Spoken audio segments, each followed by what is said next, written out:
좋은 삶을 사는 방법은 아주 간단하다. 좋아하는 것을 많이 하고 싫어하는 것을 줄이면 된다.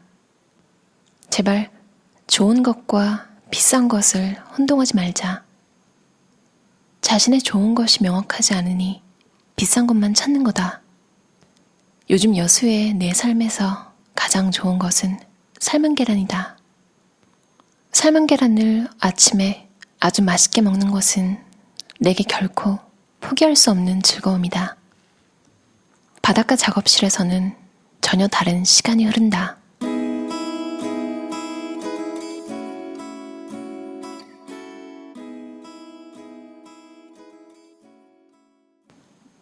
좋은 삶이 어떤 것이냐 물으면 대답하기 힘들다.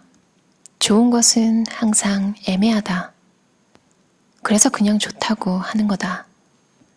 그러나 싫은 것, 나쁜 것을 구별하는 것은 쉽다.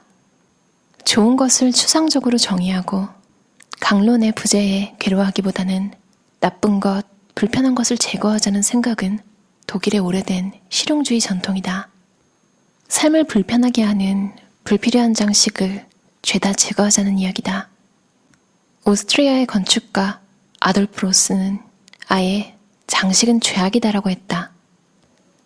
현대 미니멀리즘의 선구자인 디자이너 디터 람스도 자신이 추구하는 디자인을 한마디로 좋은 디자인이라고 정의했다. 적지만 더 좋은이라는 그의 디자인 철학은 오늘날 애플의 모든 스마트기기 디자인에 적용되었다. 여기서 미니멀리즘이란 무조건 줄이는 게 아니다. 나쁜 것을 줄이는 거다. 행복 혹은 좋은 삶에 좀 더 실천 가능한 방식으로 접근하자는 이야기다. 싫은 것, 나쁜 것, 불편한 것을 분명하고도 구체적으로 정의하고 하나씩 제거해 나가면 삶은 어느 순간 좋아져 있다. 나쁜 것이 분명해야 그것을 제거할 용기와 능력도 생기는 것이다. 나쁜 것이 막연하니 그저 참고 견디는 것이다. 그러나 무조건 참고 견딘다고 저절로 행복해지는 것은 아니다. 내 스스로 아주 구체적으로 애쓰지 않으면 좋은 삶은 결코 오지 않는다. 아무도 내 행복이나 기분 따위에는 관심이 없기 때문이다.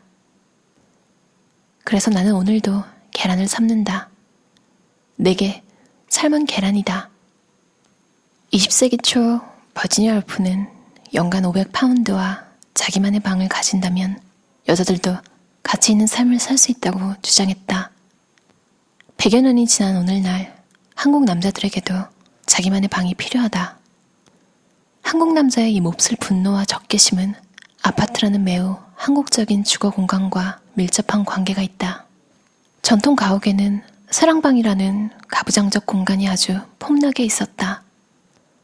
그러나 아파트가 들어오면서 상황은 바뀌었다. 남자의 공간은 사라지고 아주 못된 가부장적 습관만 남았다. 심리학적으로 자아의식은 공간의 통제감과 밀접하게 연계되어 있다. 어느 날부터 아이들이 자기 방문을 잠그기 시작한다.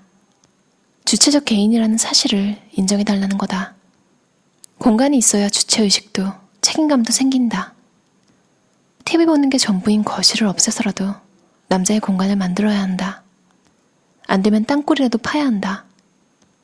은은하게 조명을 밝히고 책도 읽고 음악도 듣고 자기가 좋아하는 물건도 쭉 늘어놓을 수 있어야 한다.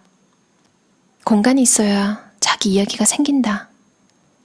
자기 이야기가 있어야 자존감도 생기고 봐줄 만한 매력도 생기는 거다. 한 인간의 품격은 자기 공간이 있어야 유지된다. 자기 전에 그 공간에서 하루를 성찰하며 차분히 기도도 드려야 한다. 자다가 아예 영원히 잠들 수도 있는 나이가 되었기 때문이다. 주위에 이미 여럿 그렇게 갔다. 사소한 거 하나 더. 자기만의 방 출입문은 꼭 밀어서 여는 문이어야 한다. 조금씩만 보여야 하기 때문이다. 타인의 마음도 마찬가지다. 아주 천천히 밀어 여는 거다. 사랑할수록 조금씩 밀어 여는 거다. TV 프로그램 나는 자연인이다의 주인공들 이야기다.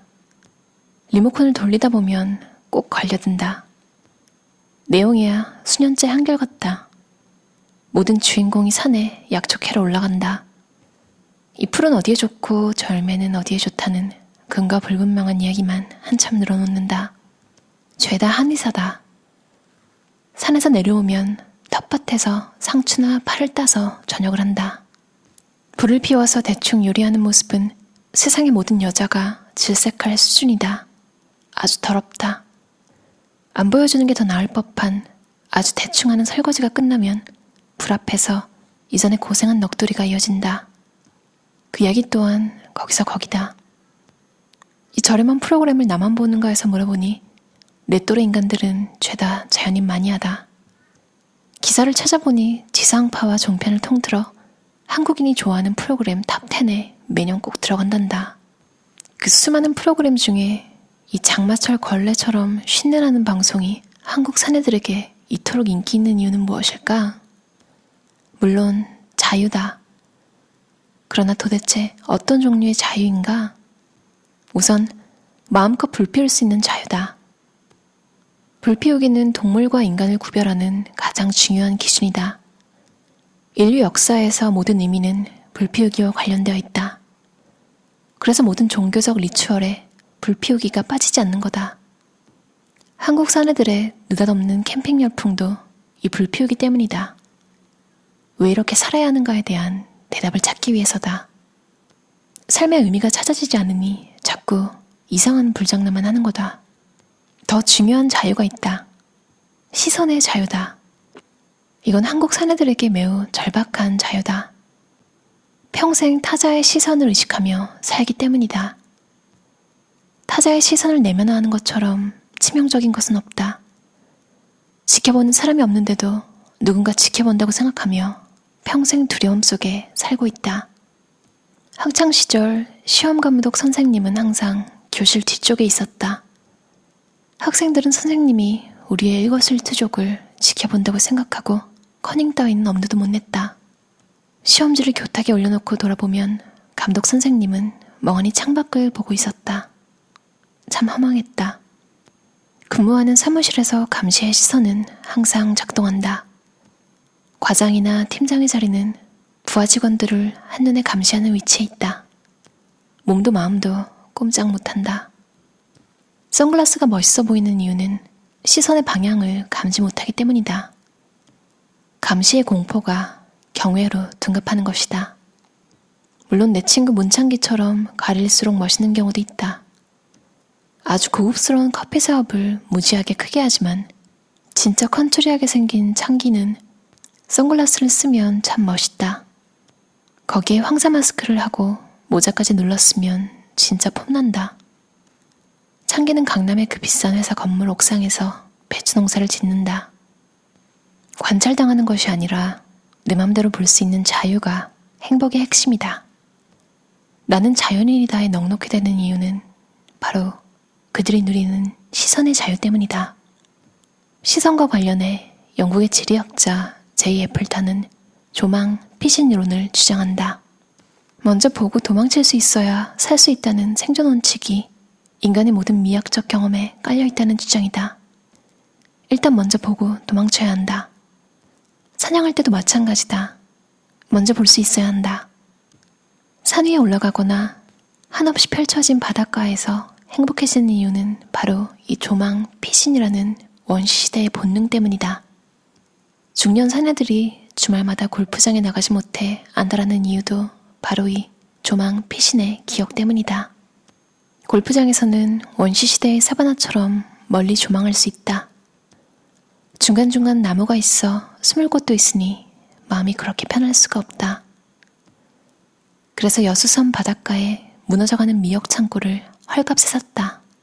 여수 앞바다에는 섬이 수백 개나 있다. 바다가 한없이 펼쳐져 있어 먼저 보고 도망가는데 아무 문제 없다. 문화심리학자 김정훈 작가의 바닷가 작업실에서는 전혀 다른 시간이 흐른다. 글을 되게 재밌게 쓰죠. 그런데도 이제 뭐야 이렇게 실없어 라는 생각이 들기 바로 직전에 뭔가 좀 전문적인 내용이 계속 치고 들어와요. 진짜 줄타기를 잘하는 것 같아요.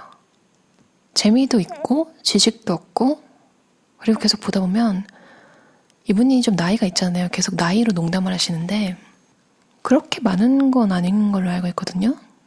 제가 한번 찾아봤어요. 62년생이세요. 만으로 58. 이분이 독일에서 유학을 굉장히 오래 했잖아요. 10년이 넘게 한 걸로 알고 있는데, 그리고 이제 아내분이 있기 전에 정말 외로워서 거의 죽을 뻔한 내용 같은 인터뷰도 많이 봤거든요. 그래서 그런지 모르겠어요. 그냥 이분이 쓰는 글은 공감이 많이 가요. 예전 그래서 본인 별명은 론울프, 그러니까 혼자 외로운 늑대, 혼자 사색하고 생각하는 걸 기본적으로 좋아하시는 분이에요. 컨셉이 어떻냐면 약간 징그러운 아재 느낌? 이런 걸로 글에 막 모던하게 쓰시는데 사실 진짜 그런 느낌은 아니거든요. 그러니까 그걸 이미지로 활용하는 느낌? 그래서 거부감이 크게 없는 것 같아요.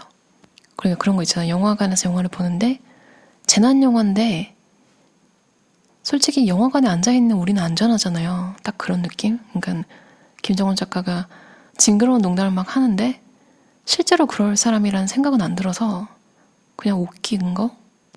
이런 느낌으로 다가오는 것 같아요. 별로 위협이 안 되는. 제가 이분도 좋아하는 게 이런 분이 친구로 있으면 좋을 것 같아요. 이분이 어떤 식으로 주변 사람들을 놀리냐면요. 막 후려쳐요. 근데 후려치는 게 사실은 뭔가 다른 사람이 관심도 없던 그 친구의 매력을 끌어올려주는 그런 식으로 놀리는 것 같지만 사실은 홍보를 해주는 그런 느낌이 드는 경우가 많았던 것 같아요. 이제 김갑수 시인, 김갑수 평론가에 대한 얘기를 했는데 막 말도 좀 이렇게 한단 말이야. 그 양반은 진짜 시집 한 권 낸 걸로 아직도 시인이라고 불린다고 우스갯소리로 하는데 저는 그거 웃겼는데 그 농담으로 인해서 김갑수 평론가가 진짜 시집을 냈었구나 라는 걸 알게 됐거든요. 그 김정은 작가가 어떻게 놀렸냐면 제목도 아주 거지 같은 거라고 막 하면서 근데 진짜 김갑수 평론가 시집 냈던 거 제목이 세월의 거지예요. 저 관심도 없는데 이런 것까지 알게 됐잖아요. 그러니까 이런 식으로 주변 사람들을 놀리면서 사실을 이렇게 좀 치켜 세워주는 거죠. 아무튼 또 잡담이 길어졌는데 바닷가 작업실에서는 전혀 다른 시간이 흐른다. 사람이 자기가 보고 싶은 걸 보잖아요. 이 책에 굉장히 많은 내용이 있어요. 근데 제가 눈에 들어왔던 게 또 하나 있는데요. 여기서 읽진 않았는데 제가 언젠가 한번 다뤄볼까 생각도 있어서 김정원 작가가 이제 독일에 10년 넘게 살았잖아요. 이 책에 아주 짧게 나와 있는데 저도 어디 가서 얘기를 못 하겠는 게 예민하다고 할까봐 그냥 착각하는 거다 할까봐 근데 좀 유명한 작가가 이렇게 써놓으니까 되게 위안이 됐어요. 독일 베를린에서 열린 바우하우스 창립 100주년 기념행사에 다녀왔다. 독일에 갈 때마다 나는 자주 독일인들과 싸운다. 오래 산 사람만이 알 수 있는 동양인 비하의 교묘함 때문이다. 입국장부터 시작된 나의 투쟁은 출국할 때까지 계속된다. 이번에는 절대 분노하지 않기로 마음을 단단히 먹었다. 유럽 공항에서 쇼핑한 물건의 세금을 돌려받는 일도 되도록 피해야 한다. 단 한 번도 기분 좋았던 적이 없기 때문이다. 이번에는 책만 샀다. 이번 여행은 큰 소리 한 번도 안 내고 잘 끝냈다. 되게 짧은데 정말 수많은 스토리들이 막 생각났어요. 대놓고 못되게 막 눈 찍고 이런 게 아니라요. 진짜 이거는 겪지 않으면 옆에 설명해도 야 네가 착각하는 거 아니야? 진짜 못됐어요. 못된 사람들이 있어요. 근데 그런 걸 느끼는데 솔직히 어디 가서 툭 터놓고 얘기하기도 좀 애매한 건데 김정은 작가가 이렇게 짧게라도 써놔서 뭔가 공감이 가면서 되게 위안이 됐어요. 미니멀 노마드 들으시는 분들은 복잡한 거 싫어하시는 분들이 좀 많잖아요. 그래서 기싸움 특히 이런 거 절대 안 하시고 그런 분들이 많을 것 같아서 무슨 말인지 이해가 쉽게 가실 것 같아요. 불필요한 감정 싸움 그런 걸 왜 굳이 나서서 막 하는 사람이 있는지 모르겠어요. 제가 항상 생각하는 거지만 행동에는 이유가 있는데 그게 그분들의 존재의 이유를 느끼게 해주나? 잘 모르겠어요. 김정훈 작가의 바닷가 작업실에서는 전혀 다른 시간이 흐른다. 중년의 위기라고 할까요? 그런 비스무리한 감정 자주 느끼시는 분들은 김정훈 작가 책들, 에세이들 거의 다 추천드려요. 왜냐면 이분이 먼저 느껴서 적어놓은 거기 때문에 보면 좀 미리 공부도 되고 비슷한 감정이 들 때 아, 나만 이런 게 아니구나. 그리고 이분이 적극적으로 헤쳐나가는 모습이 되게 본받을 만해요. 일본까지 가서 미술 전문 대학을 마치고 그래서 막 그림도 되게 많이 실려 있어요. 근데 그림이 다들 좀 수준급이에요. 그건 허접하다는 느낌 안 들고 되게 와 어떤 거는 진짜 집에 걸어두고 싶다 이런 생각도 들 정도로 중년의 허무함 이런 거를 예술로 승화시킨 아주 바람직한 케이스인 것 같다는 생각을 했어요. 그럼 들어주셔서 감사합니다. 편안한 하루 보내세요.